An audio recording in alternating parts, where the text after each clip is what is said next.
तस्मै श्रीगुरवे नमः।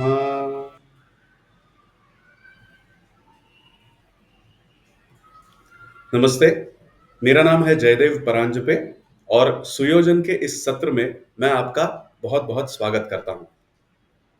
दोस्तों, पिछली बार हमने देखा इक्विवेलेंट प्रोडक्ट जानने का महत्व क्या होता है और उसके हिसाब से जब आप प्रोसेस फ्लो डिफाइन करते हो, उसका चित्रण करते हो, तो आपको पता चलता है कि डिपार्टमेंटेशन या प्रोडक्शन फ्लोर पे जो सेक्शंस आपने बना रखे हैं, वो इंडस्ट्री 1.0 के चलते प्रोसेस के अनुसार नहीं है। तो इसमें बदलाव होना आवश्यक है।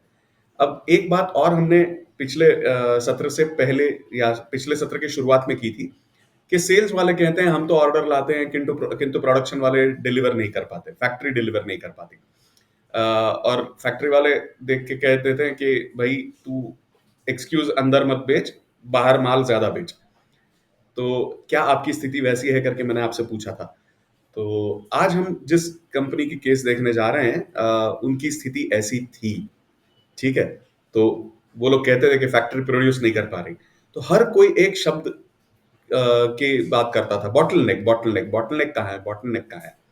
ठीक है। तो देखते हैं, जब हम पहले इस कंपनी में गए तो ये जो फ्लो आपको मैप किया हुआ दिख रहा है, ये ऐसा तो कुछ हमने देखा नहीं था। लेआउट भी जैसे तैसे बना हुआ था, किंतु हमने एक्चुअल फैक्ट्री देखी।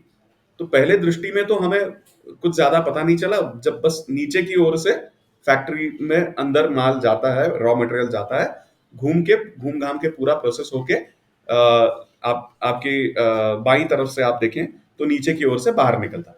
तो एक प्रकार से वो यू शेप जो कहते हैं, वो तो वैसे भी था इसमें। तो हम लाइन के आखिर में खड़े हुए और हमने देखा कि कितने समय में एक यूनिट, सेलेबल यूनिट बाहर निकलता है। तो ऐसा कुछ हमें भी पता नहीं चला। हमने उनसे पूछा कि क्या है भाई, कितने समय में निकलता है। तो उनके पास भी कोई ठोस जवाब था नहीं, उन्होंने ऐसा सोचा नहीं था। पहले तो हमने 3 महीने का डेटा लिया प्रोडक्शन का, और सबसे पहले इक्विवेलेंट ढूंढा, इक्विवेलेंट प्रोडक्ट क्या है।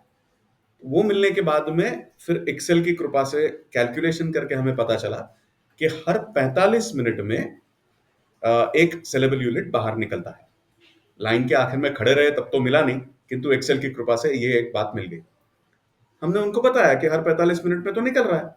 तो बोले, कैसे कुछ भी बोल रहे हो आप, ऐसे कैसे हो सकता है, पेंटिंग को ही 8 घंटे लग जाते हैं, ऐसे थोड़े ना हो सकता है।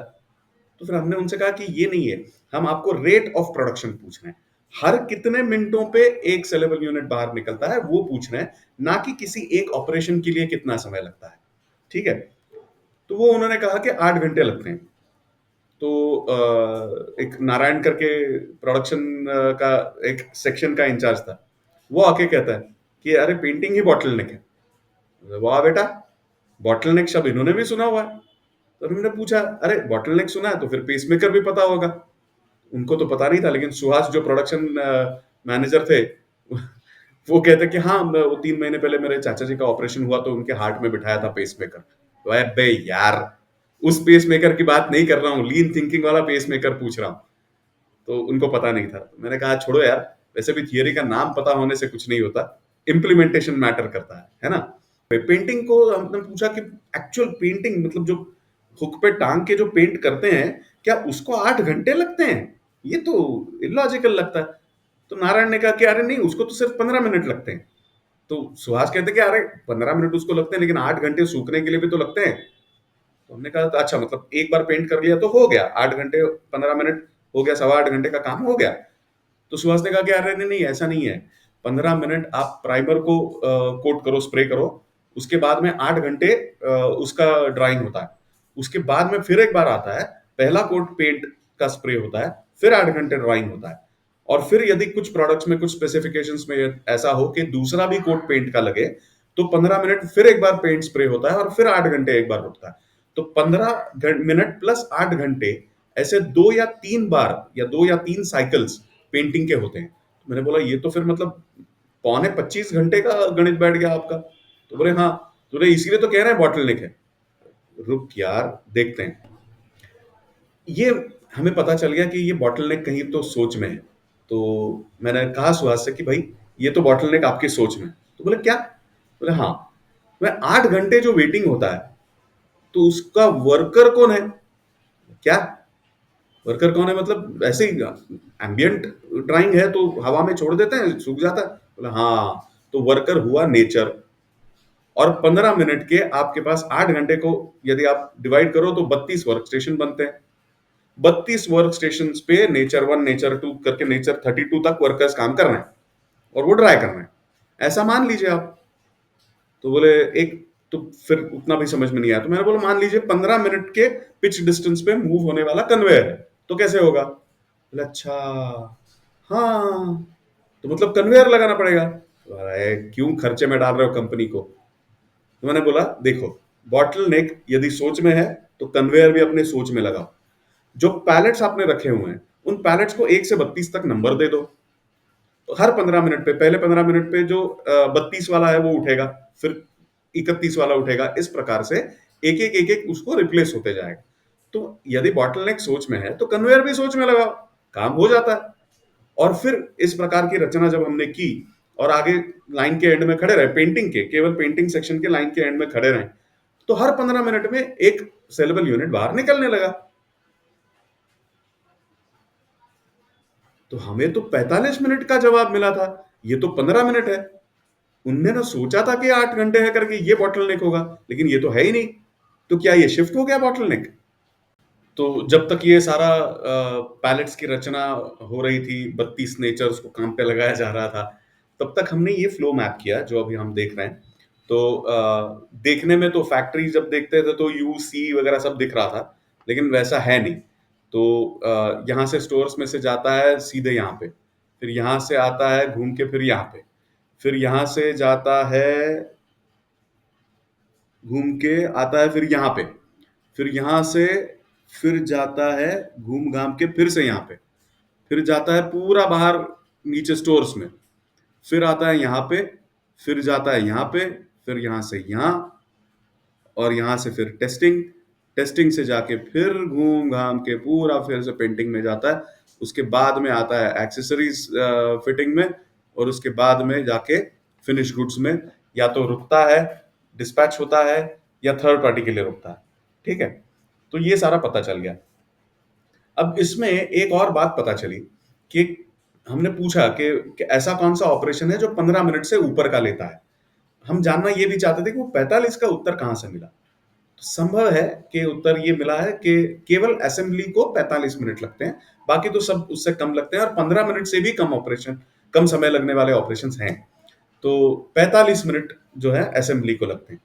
अब इस असेंबली को सीधा करना पड़ेगा, बाकी सारे ऑपरेशंस को भी जो फ्लो के अनुसार हमें पता चले कि जिसमें कुछ बदलाव करना आवश्यक है, या उनको जोड़ना तोड़ना एक साथ बिठाना करना सारा आवश्यक है, वो उसकी सिद्धता समाधान करना पड़ेगा।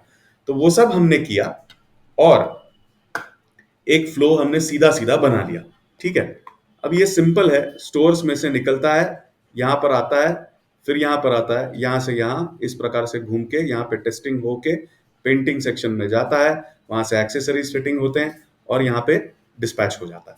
ठीक है, इस प्रकार से होता है। अब यहाँ पे पहले से जो प्रोडक्शन का जो ऑफिस था फ्लोर पर, वो यहाँ पर था। तो यहीं पे खड़े होके ये फ्लो सीधा होने के कारण सुहास सारा फ्लो एक ही जगह पे खड़े रह के देख पाए। अब केवल ये नहीं है, आपको स्मरण होगा पिछली बार मैंने आपको बताया था फ्लो बोर्ड के बारे में। अब ये जो एक नजर से देख पा रहे हैं सब कुछ, तो जैसे ही एक ऑर्डर का एक मटेरियल आगे बढ़ता है, तो जैसे ही वो आगे बढ़ता है एक कार्ड उस बोर्ड के ऊपर आगे बढ़ाया जाता है जो सुहास करते हैं।